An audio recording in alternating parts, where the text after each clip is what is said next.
Hi, to import SIM card contacts on your Xiaomi Mix Flip, we would need to find Contacts app first.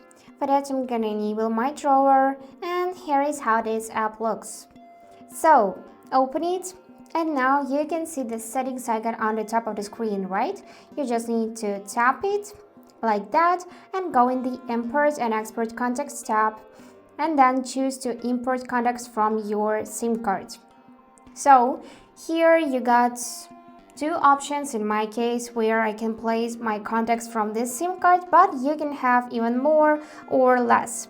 So I can just import from SIM card and export to Google account or to the device only. Let's select this local option, and here we can either select all of the contacts, we can deselect some of them, or we can just select manually any contact from the list. I'm gonna choose Medi, and now we can immediately import it. And now this contact imported from the SIM card, so it should appear right here in this contacts list. And yep, here it is.